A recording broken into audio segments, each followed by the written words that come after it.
Glad to have Samuel Rodriguez join us on the program. He is a reverend, so he has preached real sermons, unlike me. And he joins us now. Sammy, good morning to you. Gentlemen, great to be with you again. Yeah, you were on with us a month or so ago, wasn't you? I was. Yeah, and you came back for more? I did, What can I say?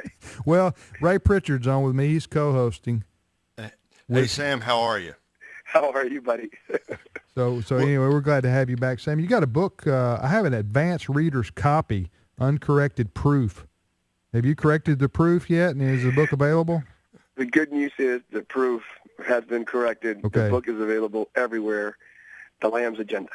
All right, it's called The Lamb's Agenda. Tell us about it.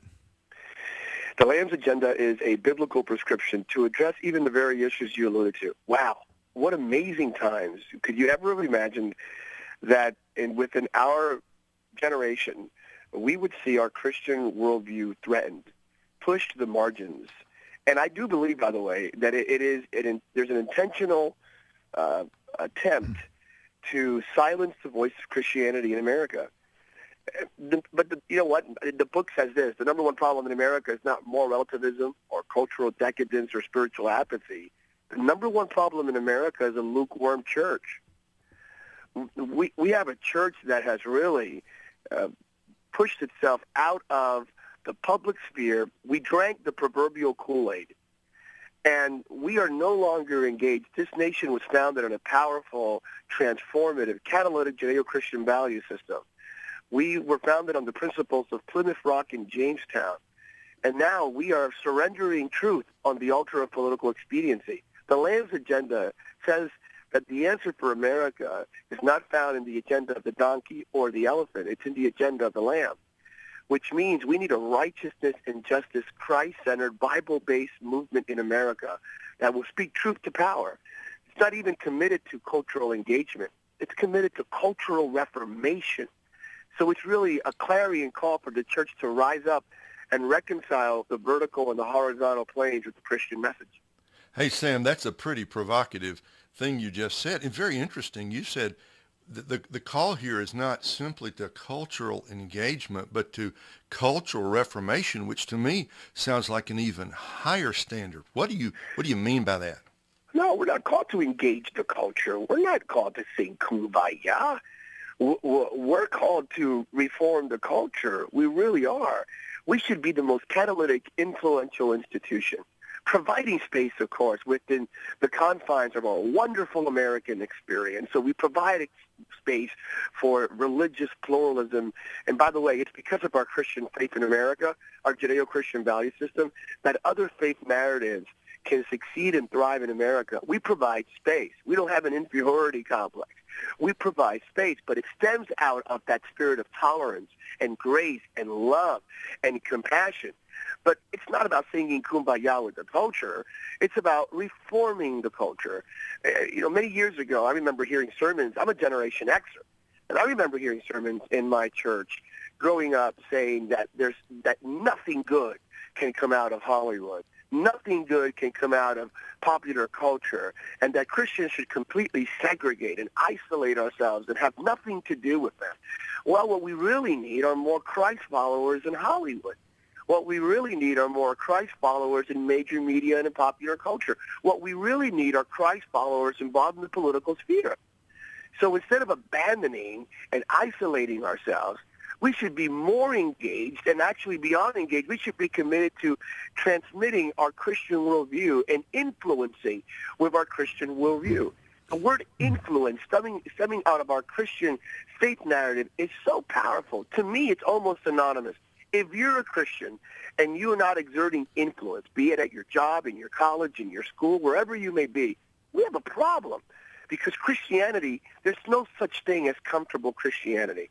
And there's no such animal as silent Christianity. Christianity prompts us to preach the word in and out of season, to live out the gospel, to do Matthew 25.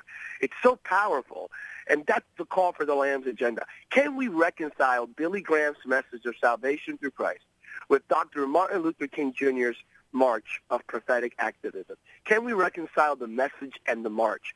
In the 20th century, the majority of Bible-believing Christians in America, particularly in the latter part after 1950, stood separated. And the way that I see it in a very simplistic manner, we had the followers of Billy Graham, and then we had the followers of Dr. King. White evangelicals, the message of Dr. Graham, and then African Americans and ethnic evangelicals or born-again Christians were committed to Dr. King's message of justice and equality and so forth, the horizontal. Well, it's the 21st century. What we need is to reconcile the vertical with the horizontal. We need righteousness and justice, conviction and compassion. We need covenant and community, sanctification and service. We need to push forward the Lamb's agenda.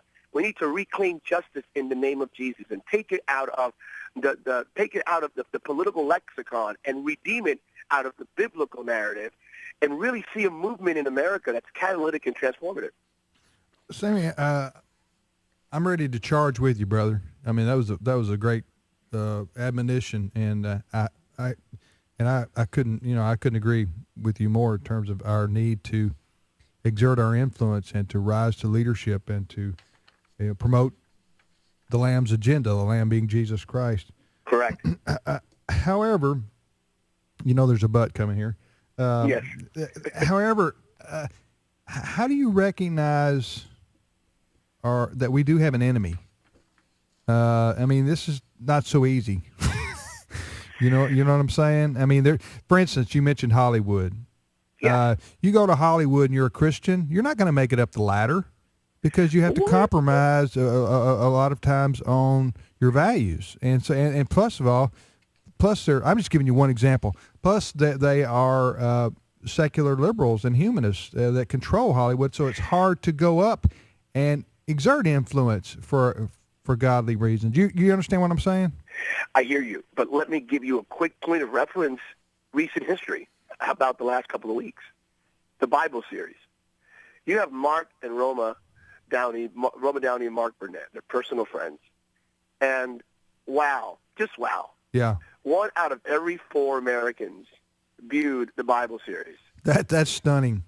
It is amazing. Over 100 million Americans saw the Bible series.